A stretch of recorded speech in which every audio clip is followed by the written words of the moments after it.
नमस्कार स्टूडेंट, आज की आपकी क्लास में आज आपका फिर से स्वागत है। अभी अपना जो टॉपिक है वो ऑक्सीकरण संख्या निकालना ही अपना चल रहा है। इसमें अगला जो कंपाउंड है K3CrO8, इसको अपन केकड़ा स्ट्रक्चर भी बोलते हैं। ये जो स्ट्रक्चर होती है इसको केकड़ा स्ट्रक्चर भी बोलते हैं। इसकी अपन ऑक्सीडेशन नंबर निकालेंगे। इसके बाद जो कोऑर्डिनेट बॉन्ड होते हैं, ठीक है ना, उनकी भी अपन जो ऑक्सीकरण संख्या है उनमें भी अपन ऑक्सीकरण संख्या निकालना देखेंगे।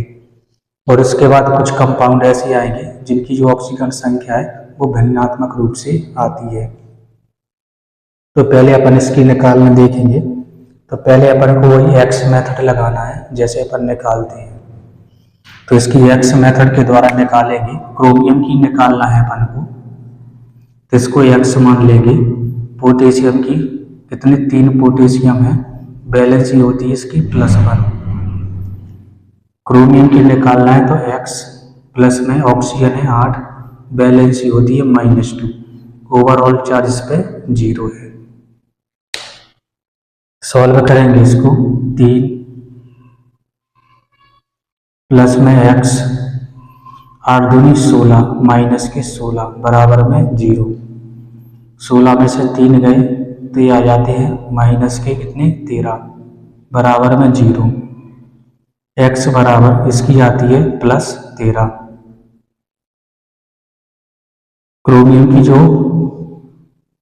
ऑक्सीडेशन नंबर है वो +13 आती है, लेकिन ये क्या होती है, ये गलत होती है। जबकि वास्तव में क्रोमियम की जो बैलेंसी है वो कितनी होती है, 6 होती है, प्लस में 6।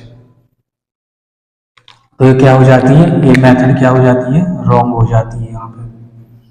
तो अपन इसकी स्ट्रक्चर के द्वारा इसकी निकालना देखेंगे। तो कैसे निकालना है, यहाँ पे लिखेंगे अपन क्रोमियम Cr, यहाँ पे ऑक्सीजन, यहाँ पे ऑक्सीजन, इसको मिला देना है। इसके बाद 3 लगाना है इसमें ऑक्सीजन, 3 इस तरीके से ऑक्सीजन पे माइनस के पे प्लस, ऑक्सीजन पे माइनस के पे प्लस।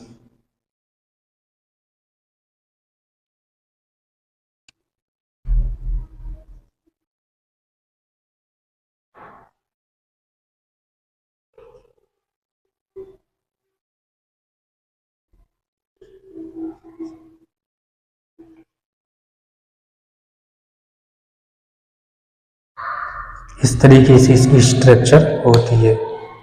8 है ऑक्सीजन, 2 और 3 5 6 7 8, 3 पोटेशियम 1 क्रोमियम। तो इस तरीके से इसकी स्ट्रक्चर होती है, ठीक है। तो इसकी स्ट्रक्चर से अपन ऑक्सीकरण संख्या निकालेंगे। ये वाला बॉन्ड टूटेगा तो अपन को देखना है इलेक्ट्रोनेगेटिविटी। जिसकी इलेक्ट्रोनेगेटिविटी ज़्यादा होती है उस पर माइनस चार्ज आता है, तो इसकी इलेक्ट्रोनेगेटिविटी या विद्युदात्मकता ज़्यादा होती है क्रोमियम की अपेक्षा। तो यहाँ पे -1, यहाँ पे +1। ये बॉन्ड तोड़ेंगे तो यहाँ पे -1, यहाँ पे +1। इसी प्रकार ये वाला बॉन्ड तोड़ना है तो यहाँ पे -1, यहाँ पे +1। ये बॉन्ड तोड़ेंगे तो -1, यहाँ पे +1। ये बॉन्ड तोड़ेंगे तो यहाँ पे -1 और यहाँ पे +1।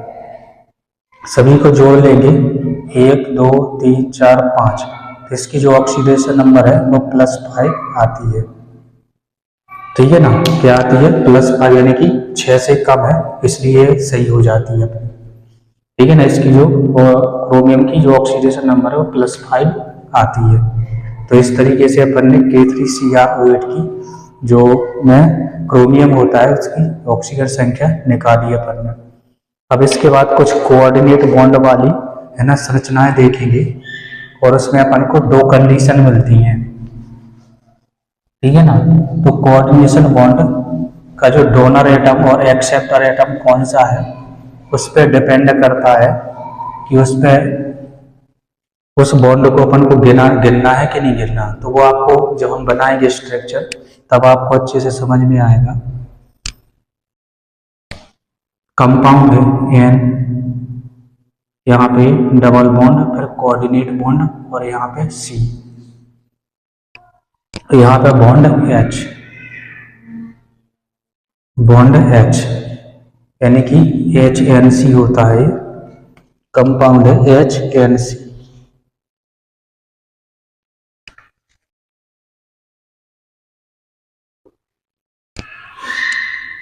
ये जो कोऑर्डिनेट बॉन्ड होता है इसमें क्या है, ये है इसकी इलेक्ट्रोनेगेटिविटी ज़्यादा होती है। जो नाइट्रोजन होता है इसकी इलेक्ट्रोनेगेटिविटी ज़्यादा है और कार्बन की इलेक्ट्रोनेगेटिविटी कम होती है। लेकिन इसका जो कोऑर्डिनेट का जो तीर होता है ये क्या होता है, ये डोनर एटम है और ये एक्सेप्टर है। ठीक है ना, ये कौन सा है, ये डोनर एटम है और ये एक्सेप्टर एटम है। तो इसमें क्या होता है, इलेक्ट्रोनेगेटिविटी का अंतर हो जाता है।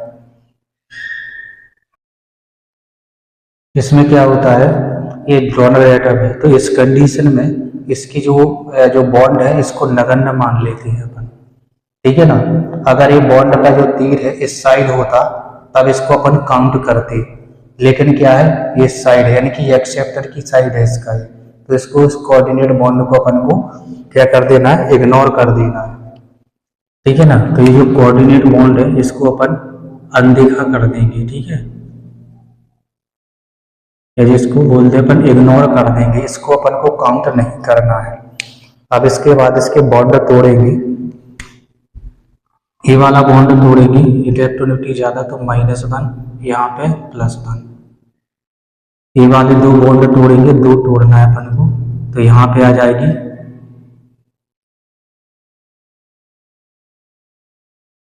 -2 और यहाँ पे +2 आ जाता है, -2 और +2 आ जाता है। इस तरीके से इसकी जो अपन कोऑर्डिनेशन नंबर देखेंगे इसका, तो ये आ जाता है -3। इसका जो कोऑर्डिनेशन नंबर है वो -3 आ जाता है। इसी प्रकार से अपन एक और एटम देखेंगे, एक और एटम है अणु मॉलिक्यूल NO2। एक और मॉलिक्यूल है NO2, N double bond O, यहाँ पे O।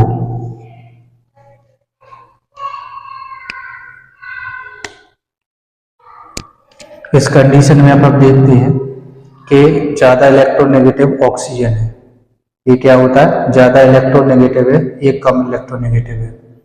ठीक है ना, तो इस कंडीशन में अपन देखते हैं कि जो डोनर एटम है वो कम इलेक्ट्रोनेगेटिव है, इसमें जो डोनर एटम था वो ज्यादा इलेक्ट्रोनेगेटिव था। इसमें जो डोनर एटम अपना ये है, ये क्या है अपना, ये डोनर एटम है, डोनर। ये होता है एक्सेप्टर, या जिसको बोलते हैं दाता, तो इसको बोलते हैं अपन ग्राही, ग्राही बोलते हैं। ठीक है, लेकिन इलेक्ट्रोनेगेटिविटी इसकी ज्यादा है, ये क्या है, मोर इलेक्ट्रोनेगेटिव है, मोर इलेक्ट्रोनेगेटिव है। ये लेस इलेक्ट्रोनेगेटिव है, लेस इलेक्ट्रोनेगेटिव। ये क्या होता है, ये लेस इलेक्ट्रोनेगेटिव है। लेकिन इस कंडीशन में क्या देखते हैं अपन, ये तो डोनर एटम है, ये डोनर है, ये क्या है, ये डोनर है, ये एक्सेप्टर है,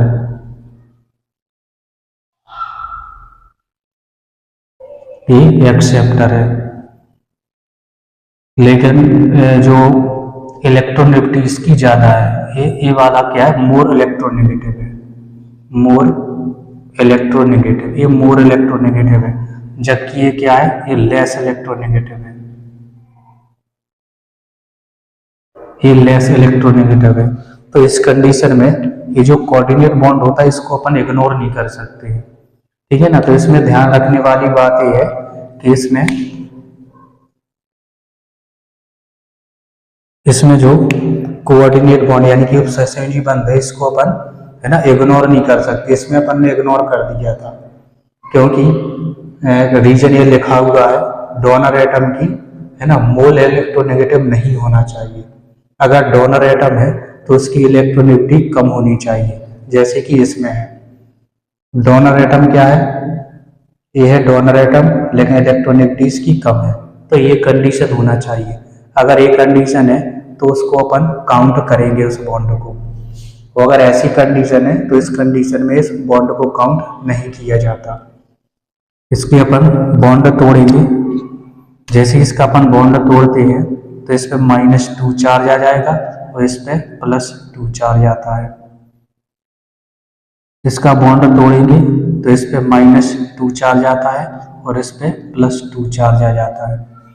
तो इस तरीके से इसकी जो वैलेंसी है वो ऑक्सीकरण संख्या है ये +4 हो जाती है। इसकी जो ऑक्सीकरण संख्या है क्या हो जाती है, +4 हो जाती है।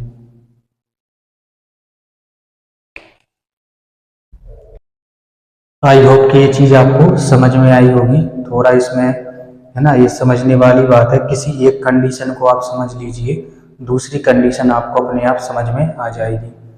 बेटर ये है कि आप एक कंडीशन समझ लें। अगर डोनर एटम है तो उसकी इलेक्ट्रोनेगेटिविटी या विद्युत ऋणात्मकता है वो कम होनी चाहिए।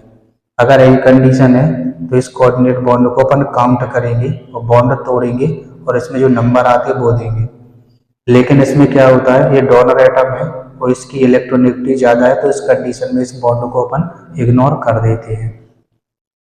चलिए मैं इसको इरेज किए दे रहा हूँ और इसके बाद अपन देखेंगे कुछ ऐसे कंपाउंड जिसमें क्या होती है, जो ऑक्सीकरण संख्या है वो भिन्नात्मक रूप में आती है, यानी कि भिन्न के रूप में आती है।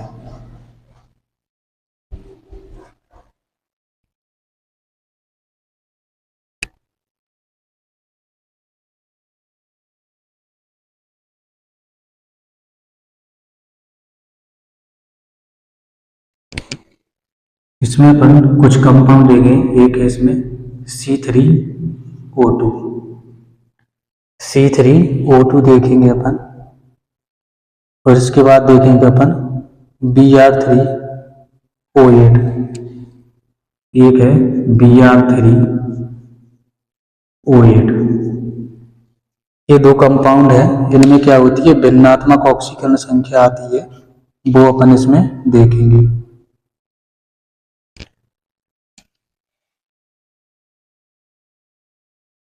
x के द्वारा निकालें, ठीक है ना।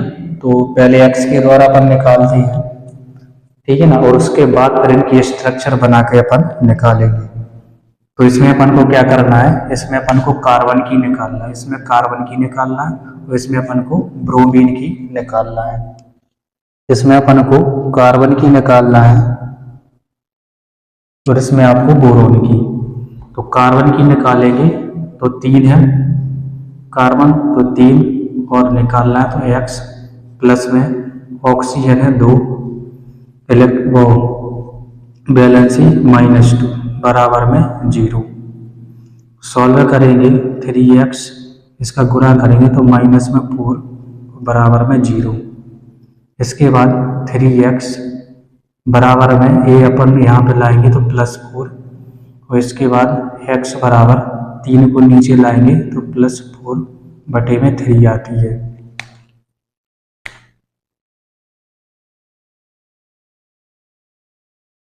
ये जो ऑक्सीकरण संख्या आई है ये बिल्कुल सही है, ये गलत नहीं है, ठीक है ना, क्योंकि भिन्न के रूप में भी आ सकती है ऑक्सीकरण संख्या। अब लेकिन आई क्यों है, तो ये अपन को पता चलेगा स्ट्रक्चर से। यदि अपन को स्ट्रक्चर अच्छे से पता चल जाता है तो इसमें चीज अपन को पता चल जाएगी कि इसमें जो भिन्नात्मक या फ्रैक्शनल ऑक्सीडेशन नंबर वो क्यों आई है। एक्चुअली क्या है, ये एवरेज होती है। अब एवरेज कैसे होगी, हम स्ट्रक्चर बनाएंगे तो आपको पता चल जाएगा। तो अपन यहाँ पे स्ट्रक्चर बनाते हैं, यहाँ पे कार्बन, डबल बॉन्ड कार्बन, और double bond carbon, double bond oxygen, और यहाँ पे डबल बॉन्ड ऑक्सीजन। ये इसकी स्ट्रक्चर होती है C3O2, ये इसकी स्ट्रक्चर होती है। अब यहाँ पे पूरा खेल है इलेक्ट्रोनेगेटिविटी का, ठीक है। तो अपन को ये पता होना चाहिए कि कौन ज्यादा इलेक्ट्रोनेगेटिव है और कौन कम इलेक्ट्रोनेगेटिव है। तो यहाँ पे अपन देखेंगे इसकी इलेक्ट्रोनेगेटिविटी ज्यादा होती है और इसकी इलेक्ट्रोनेगेटिविटी कम है। तो यहाँ पे -2, इसको अपन जब तोड़ेंगे तो -2, यहाँ पे +2। इन दोनों को अपन तोड़ेंगे तो अपन देखते हैं कि दोनों की जो इलेक्ट्रॉन विद्युत ऋणात्मकता दोनों की समान है। इन दोनों की जो विद्युत ऋणात्मकता वो कैसी होती है, समान होती है। और इस कंडीशन में जब इसका अपन बॉन्ड तोड़ते हैं तो जो नंबर आएंगे वो जीरो आएगा, इस पे जीरो और इस पे जीरो, दोनों पे जीरो आता है। इसी प्रकार इन दोनों की इलेक्ट्रॉन या विद्युत ऋणात्मकता बराबर होती है। तो इस कंडीशन में जब ये अपन ये बॉन्ड तोड़ते हैं, ठीक है ना, तो दोनों पे क्या है, जीरो चार्ज आता है। इस पे और इस पे दोनों पे क्या आ जाएगा, जीरो चार्ज आ जाता है। ये वाला बॉन्ड तोड़ेंगे तो इसकी इलेक्ट्रोनेगेटिविटी कम है तो +2 आ जाएगा, इसकी इलेक्ट्रोनेगेटिविटी ज़्यादा है तो इसमें -2 आ जाएगा। तो ओवरऑल अपन देखते हैं, इस पे कितनी आई है, -2 आई है। इस पे कितनी है, +2 है। इस पे कितनी है, ये जीरो है इस पे, और इस पे यानी कि टोटल काउंट करो इसकी, ठीक है। यहाँ पे -2 और यहाँ पे कितनी है, 2 और 2 4, ठीक है ना, कितनी है, यहाँ पे +4 है, इन कार्बन की +4 है। तो यहाँ पे अपन देखेंगे तो है ना -2 है। तो मतलब क्या है, मतलब इसका ये है कि 3 है कार्बन, कार्बन की अपन को निकालना, तो 3 कार्बन है और तीनों कार्बनों पर मिला करके 4 इसकी ऑक्सीकरण संख्या है। 3 कार्बन, 1 2 3, तो 2 इस पे आई है और 2 इस पे आई है। ये वाला जो कार्बन है इस पे जीरो, क्योंकि इसकी इलेक्ट्रोनेगेटिविटी यानी कि जो विद्युत ऋणात्मकता दोनों की समान है तो जीरो आ गई, इसकी समान है तो जीरो आ गई। तो इस तरीके से ये फ्रैक्शनल है ना ऑक्सीडेशन नंबर कार्बन की इस कंपाउंड में आती है। तो इसको अपन को स्ट्रक्चर के द्वारा अपन को बहुत अच्छे तरीके से इसमें समझ में आता है। तो पूरा खेल स्ट्रक्चर यदि बन जाता है अपन से, तो पूरा खेल इसमें क्या होता है, इसमें इलेक्ट्रोनेगेटिविटी का होता है, यानी कि विद्युत ऋणात्मकता का अंतर होता है इसमें। तो इस तरीके से +4/3 आई, यानी कि 3 कार्बन पे 4 चार्ज है। बाकी इंडिविजुअल अपन देखें या एक कार्बन पे देखें तो प्लस में ही आती, मतलब फ्रैक्शनल नहीं आती है। ये तीनों कार्बनों का एवरेज होती है +4, है ना। 3 कार्बन है तो तीनों का क्या है, ये एवरेज होती है। बाकी अगर एक कार्बन पे देखें अपन तो एक कार्बन पे क्या आ रही है, या तो +2 आ रही है या फिर जीरो आ रही है। इस पे +2 है, इसकी जीरो है, इस पे +2 है, ठीक है। इसके बाद अपन एक नेक्स्ट कंपाउंड है Br3O8, इसकी भी देखते हैं। इसको अरेंज किए दे रहे हैं।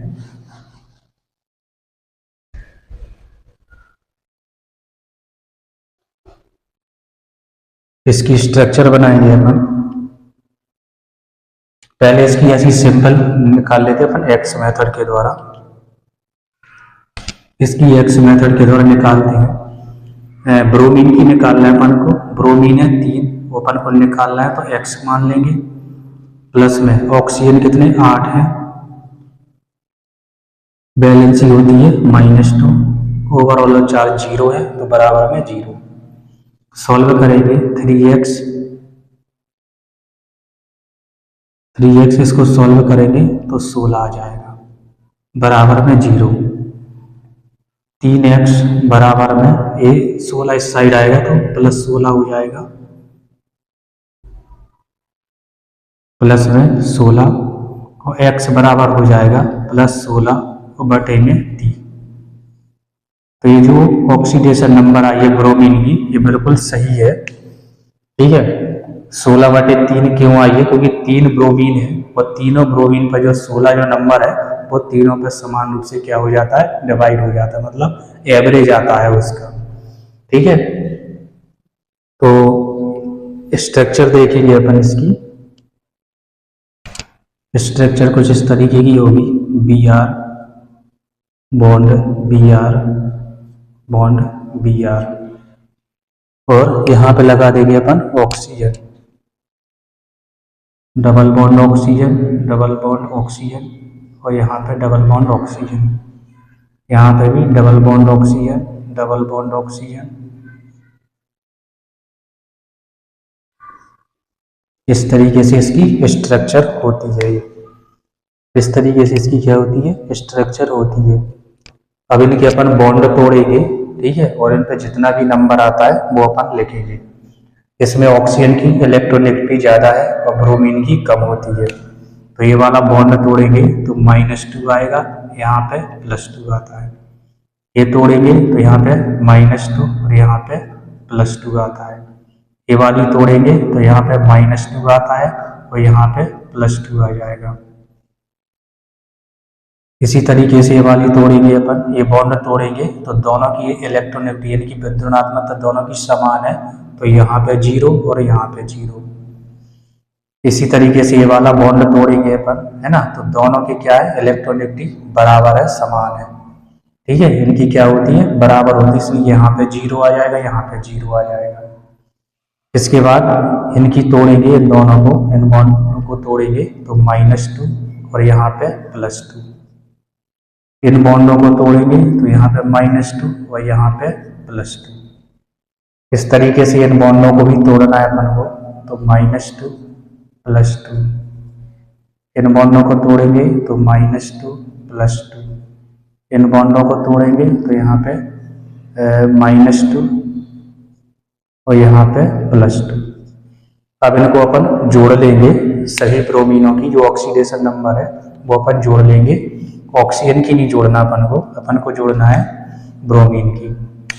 देखो यहाँ पे 2 2 4 और 2 6 प्लस में 6, यहाँ पे 2 और 2 4 प्लस में 4। इस ब्रोमीन की देखेंगे तो 2 2 4 2 6 यानी कि प्लस में 6, प्लस में 6। जोड़ देंगे सभी को, 6 और 4 10 और यहाँ पे 16, टोटल कितनी आ जाती है, प्लस में 16 आ जाती है। ऐसे कितने ब्रोमीन है, 1 2 3, 3 ब्रोमीन है, तो बटे में 3। ठीक है, तो इस तरीके से फ्रैक्शनल यानी कि जो भिन्नात्मक ऑक्सीकरण संख्या है वो भी आ सकती है, लेकिन यदि एक एटम की बात करें तो उसमें भिन्न में कभी नहीं आती है, उसमें वो पूर्ण अंक में ही आएगी। प्लस में भी आ सकती है, माइनस में भी आ सकती है, लेकिन पूरे नंबर में आएगी, पूर्ण संख्या में आएगी, वो भिन्न में नहीं आती है। लेकिन जब एक्स के मेथड के द्वारा इसको ऐसे निकालते हैं तो ये क्या आती है, 3 ब्रोमीन है और तीनों का क्या होती है, एवरेज आती है। ठीक है ना, ये तीनों का क्या होती है, एवरेज होती है।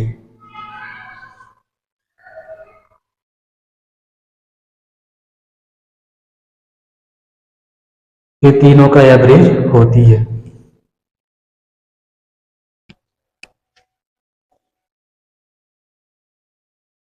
इस तरीके से अपन ने, है ना, ऑक्सीकरण संख्या निकालना सीखा।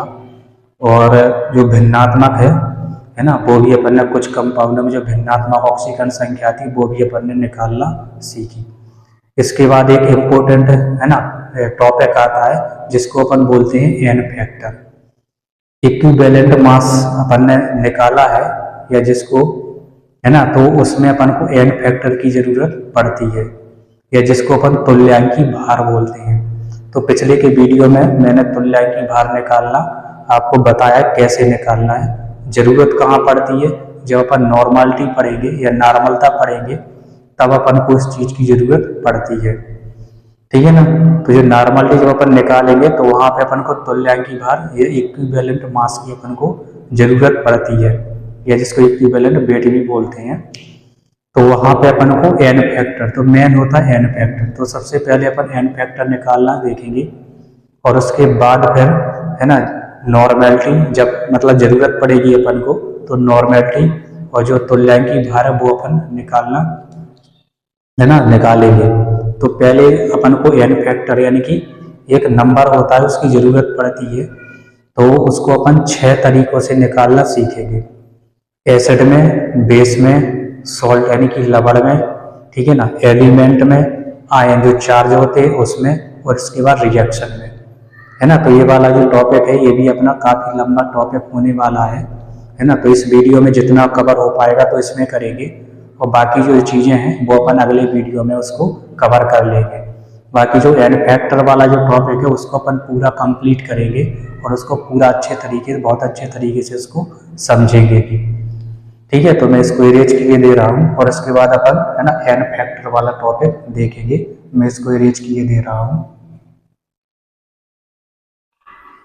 तो अगला जो अपना जो टॉपिक है वो रहेगा एन फैक्टर का। तो एन फैक्टर क्या होता है, एक नंबर होता है, ठीक है ना, निकालते कैसे है, कहाँ से आता है, ठीक है ना, ये सब अपन देखेंगे। किन किन में देखना है अपन को, एसिड में देखना है, बेस में देखना है, सॉल्ट में यानी कि लवण में। हिंदी में लिख दें हम, हिंदी में लिखें इसमें अम्ल में, अम्ल में देखना है, क्षार में देखना है, लवण में देखना है, एलिमेंट यानी कि तत्वों में, आयन, आयन में, और रिएक्शन यानी कि अभिक्रिया में, रिएक्शन यानी कि अभिक्रिया में, ठीक है। अभिक्रिया में भी अपन को इसको देखना है। ये होता है फॉर्मूला इक्विवेलेंट वेट यानी कि तुल्यांकी भार, इसको हिंदी में बोलते हैं अपन तुल्यांकी भार।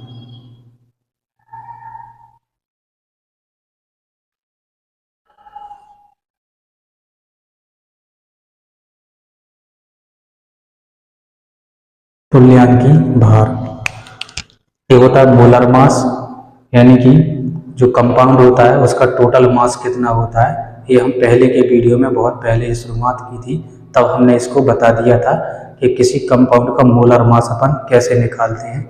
अभी भी बता देंगे, अभी टॉपिक आएगा तो वहाँ पे भी आपको बता देंगे कि अपन को मोलर मास कैसे निकालना है, ठीक है ना। ये तुल्यांकी भार इसकी भी अपन चर्चा करेंगे, लेकिन अभी अपना जो खिलाड़ी है, जो मैन है, वो एन फैक्टर है, ठीक है ना। ये सब चीजें जितनी भी आपको लिखी हुई हैं ये सब पढ़ेंगे। जब अपन यहाँ पे पहुंच जाएंगे तब अपना नॉर्मलता के बारे में आएगा, ठीक है ना। तो नॉर्मलता के बारे में भी इसी वीडियो में, या मान के चलिए आगे जब टॉपिक आएगा तो अपन नॉर्मलता भी देखेंगे। अभी जो मैन है ये होता है एन फैक्टर, तो एन फैक्टर अपन को कैसे निकालना है वो अपन देखेंगे इसमें। तो मैन होता है, सबसे पहले अपन एसिड में देखते हैं। ये चीजें आपको धीरे धीरे समझ में आएंगी, हो सकता है एकाएक आपको ये सारी समझ में ना आए, आपको ये भी ना पता हो कि ये चीजें होती क्या है, तो थोड़ा सब्र रखना पड़ेगा, ठीक है ना। आपको धीरे धीरे सारी चीजें क्या है समझ में आने लगेंगी। तो पहले अपन को देखना है एसिड में। एसिड में अपन एन फैक्टर कैसे निकालेंगे, तो कुछ एसिडों के नाम लिखते हैं अपन, जैसे कि HCl है,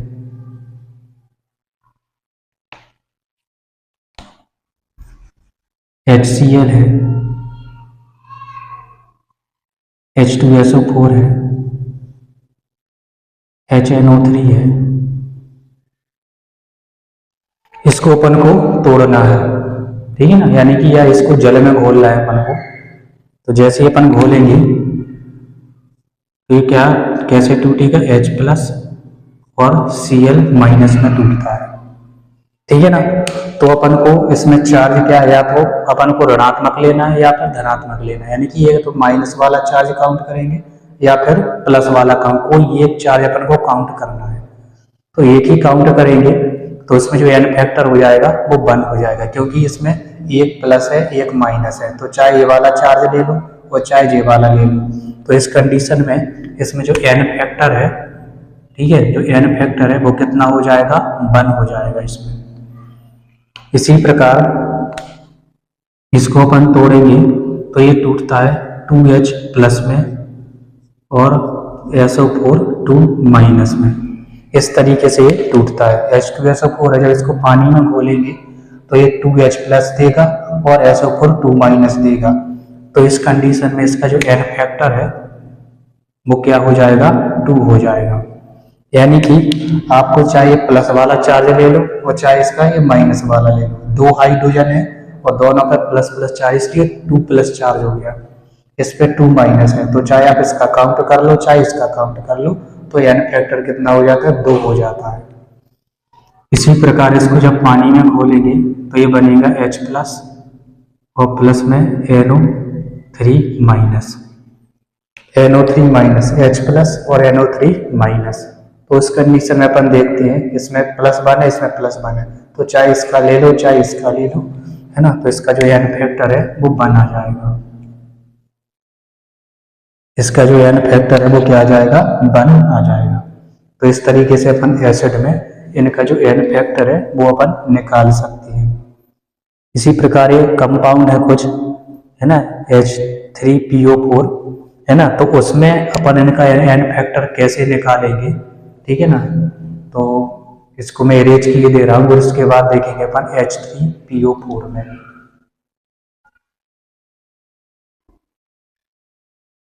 यहीं पे लिखे दे रहा हूँ, अभी नहीं बता रहा मैं इसको, यहाँ पे लिखे दे रहा हूँ। देखना है अपन को H3PO4, H3PO3, H3PO3 और H3PO2, H3PO2। तो इसमें अपन को देखना है कि इनका एन फैक्टर अपन कैसे निकालेंगे। तो इनकी बनाना है अपन को स्ट्रक्चर, ठीक है। ये भी क्या होते हैं, इनकी अपन को स्ट्रक्चर बनाना है और इसमें अपन को देखना है। तो इनकी स्ट्रक्चर बनाएंगे तो स्ट्रक्चर कुछ इस तरीके की होगी इसकी, P डबल बॉन्ड O, यहाँ पे OH, यहाँ पे OH और यहाँ पे OH। तो आपको इसमें देखना है कितने हाइड्रोजन ऑक्सीजन से जुड़े हैं, ठीक है। क्या देखना है, कितने हाइड्रोजन ऑक्सीजन से जुड़े हैं। जितने हाइड्रोजन ऑक्सीजन से जुड़े रहेंगे उतना ही उसका एन फैक्टर हो जाएगा। इसमें देखेंगे अपन P डबल बॉन्ड O, यहाँ पे H, यहाँ पे OH और यहाँ पे OH। आप देख रहे हो इसमें 4 ऑक्सीजन है, तो एक ऑक्सीजन तो डबल बॉन्ड के साथ में यहाँ पे लगना ही लगना है और बाकी के जो बचेंगे वो हाइड्रोजन के साथ में जोड़ना है। तो 4 थे ऑक्सीजन, 1 2 3 4, यहाँ पे 3 ही ऑक्सीजन है, 4 नहीं है 3 है ऑक्सीजन, तो एक तो यहाँ पे जोड़ना ही जोड़ना है।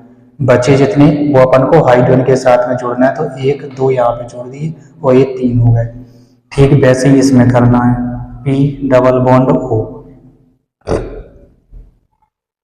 यहाँ पे जोड़ना है, यहाँ पे H, यहाँ पे H और यहाँ पे OH।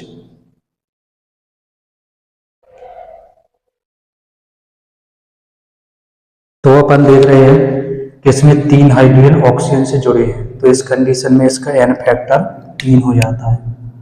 इसका जो एन फैक्टर है वो 3 हो जाएगा। इसी प्रकार इसमें देखेंगे 2 हाइड्रोजन ऑक्सीजन से जुड़े हैं, तो इसका जो एन फैक्टर है वो 2 हो जाएगा। इसमें एक ही, है ना, हाइड्रोजन ऑक्सीजन से जुड़ा है, तो इस कंडीशन में इसका एन फैक्टर 1 हो जाता है। इसका जो एन फैक्टर है वो 1 हो जाता है। तो एक सामान्य तौर पर अपन ये भी कह सकते हैं कि जितने इसमें ऑक्सीजन है उससे एक कम एन फैक्टर आ जाएगा। ऑक्सीजन 4 है तो एन फैक्टर 3 यानी कि एक कम हो गया। ऑक्सीजन 3 है तो एन फैक्टर 2 यानी कि एक कम हो गया। यहाँ पे ऑक्सीजन 2 है तो एन फैक्टर 1 हो गया, यानी कि एक इसमें कम हो गया। तो चाहे आप इस ट्रिक से कर लें यार कि जितनी ऑक्सीजन उससे एक कम एन फैक्टर, और नहीं तो आप उसकी स्ट्रक्चर बना करके एन फैक्टर उनका निकाल सकते हैं। वो आपको ये देखना है कि कितने हाइड्रोजन ऑक्सीजन से जुड़े हैं। जितने हाइड्रोजन ऑक्सीजन से जुड़े रहेंगे उतना ही उसका एन फैक्टर हो जाता है।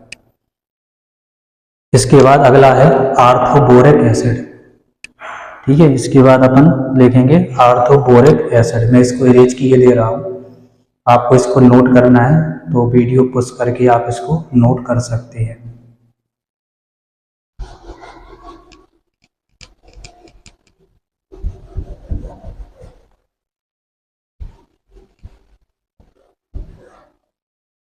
इसके बाद है H3BO3, H3BO3, H3BO3 या इसको बोलेंगे अपन H, या इसको अपन बोलते हैं BOH का होल ट्वाइज, BOH का होल थ्राइज। ये बी हो गया, 3 हाइड्रोजन 3 ऑक्सीजन, BOH का होल थ्राइज। इसको बोलते हैं अपन आर्थोबोरिक एसिड। नाम है इसका आर्थोबोरिक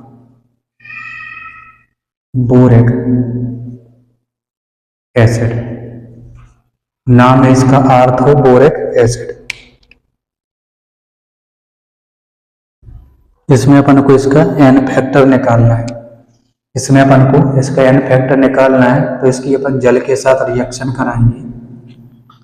जो बी ओ एच का होल थ्राइज है, इसकी अपन H2 यानी कि जल से क्रिया कराएंगे। तो ये क्या कर लेता है, इसमें से एक OH, ये H अपने बाहर नहीं करता, ये ध्यान रखना। इसमें ये अपना H बाहर नहीं करता, ये क्या करता है, इससे OH ग्रहण कर लेता है। ये OH क्या कर लेता है, इससे एक्सेप्ट कर लेता है, ग्रहण कर लेता है। तो ये बन जाएगा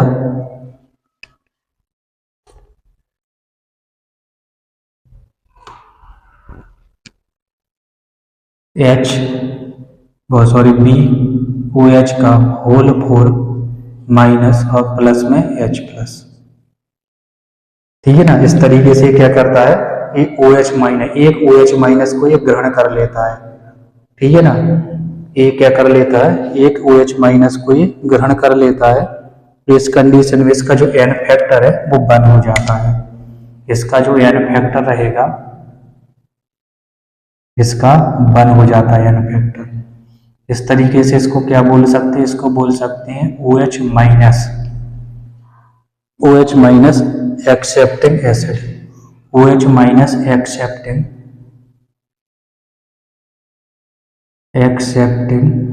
एसिड भी बोल सकते हैं इसको। ठीक है ना। ये OH माइनस क्या कर रहा है, एक्सेप्ट कर रहा है, ग्रहण कर रहा है, और ग्रहण कर रहा है इसलिए इसको लुईस एसिड भी बोलते हैं। लुईस एसिड भी इसको बोलते हैं।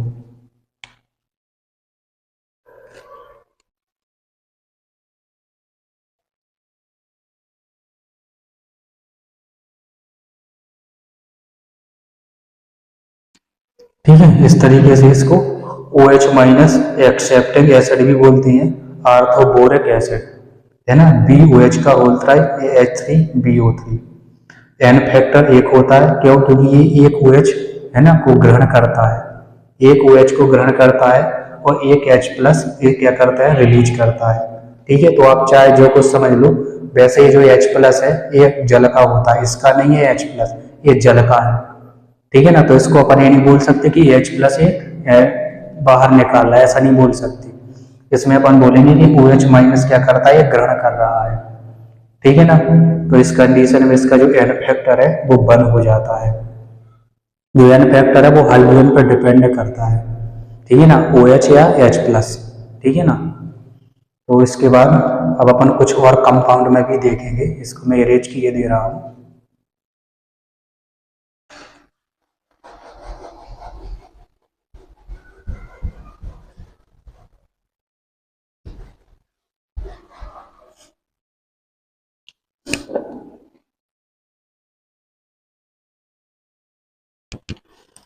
अब इसके बाद अपन कुछ एक ऐसा कंपाउंड देखेंगे कि कंपाउंड एक ही है लेकिन वो एन फैक्टर है उसके क्या होते हैं, बदलती रहती है।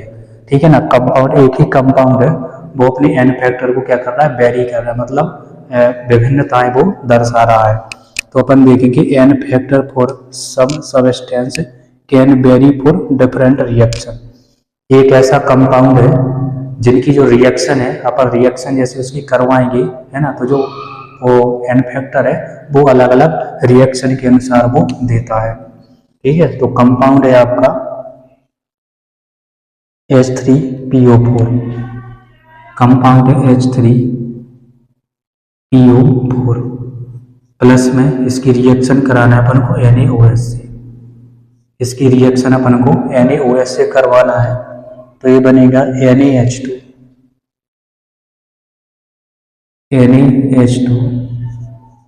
PO4 NaH2 PO4 और प्लस में H2 प्लस में H2 H3PO4 प्लस में NaOH equal to NaH2PO4 plus में H2O।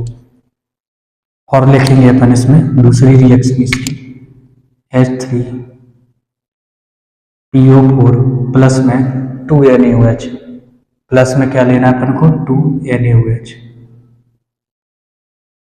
रिएक्शन कराएंगे तो इसमें बनेगा Na2H, Na2H PO4, Na2H PO4 plus में 2H2O,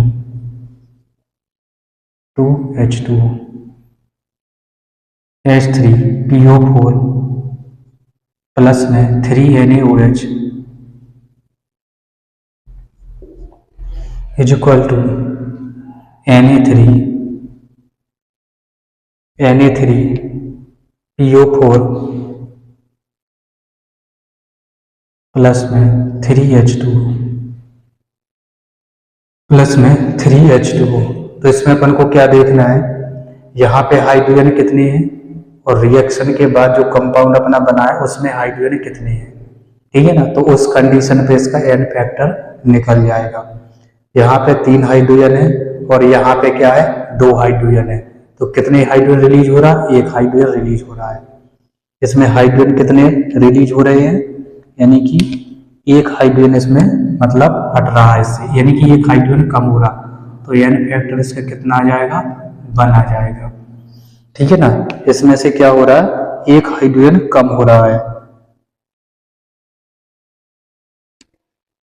यहाँ पे देखेंगे 3 हाइड्रोजन है, ठीक है, यहाँ पे कितने बचे, 1 बचा है, तो कितने हो गए, 2 रिलीज हो गए, और जब 2 रिलीज हो गए तो एन फैक्टर कितना आ जाएगा, इसका 2 आ जाएगा, इसका एन फैक्टर कितना 2 आ जाएगा।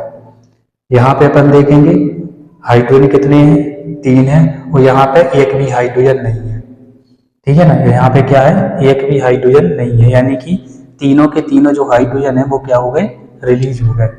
तो यहाँ पे एन फैक्टर कितना आ जाएगा, 3 आ जाता है यहाँ पे, ठीक है। तो अपन को ये देखना है ना। तो कंपाउंड आपका एक ही है लेकिन अलग अलग रिएक्शन में इसका जो एन फैक्टर वो भी क्या हो जाता है, अलग अलग हो जाता है।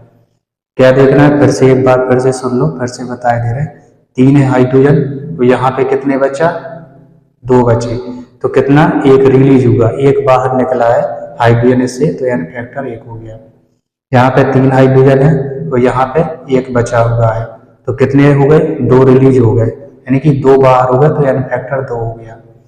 यहाँ पे हाइड्रोजन 3 है, तो यहाँ पे 1 भी हाइड्रोजन नहीं है, यानी कि तीनों के तीनों जो हाइड्रोजन है वो क्या हो गए, उस कंपाउंड से बाहर हो गए, ठीक है। जब तीनों हो गए तो इसका एन फैक्टर कितना आ जाएगा, 3 आ जाएगा। तो इस तरीके से एसिड में, और एसिड के द्वारा जो होने वाली रिएक्शन है उनमें किस तरीके से एन फैक्टर अपन निकालते हैं वो अपन ने देख लिया इसमें, ठीक है। इसके बाद अपन जो बेस वाला है, बेस में अपन एन फैक्टर कैसे निकालेंगे तो वो अपन अगली क्लास में देखेंगे। तो आज तक की जो क्लासें आई हो है ना, काफ़ी चीज़ें आपको इसमें समझ में आई, और आशा करता हूँ कि आपको ये चीज़ें समझ में आई होंगी और बनने भी लगेगी। बस थोड़ा इसमें और है ना प्रैक्टिस करने की ज़रूरत होगी, इससे आपको ये और अच्छे तरीके से समझ में आ जाएगी, ठीक है। तो आज अपन ने जो एसिड में एन फैक्टर वो कैसे निकालेंगे वो अपन ने देख लिया। अगली जो क्लास होगी तो उसमें अपन बेस का और बाकी जो है ना दिए गए हैं ये सभी अपन क्रम बाई क्रम इसमें है ना जो एन फैक्टर है वो अपन निकालना है ना सीखेंगे। तो आज तक की क्लास में बस इतना ही। इसी तरीके से हंसते रहिए, खेलते रहिए, मुस्कुराते रहिए, पढ़ते रहिए। वीडियो अच्छा लगे तो अपने दोस्तों के साथ जरूर शेयर कीजिए। नमस्कार।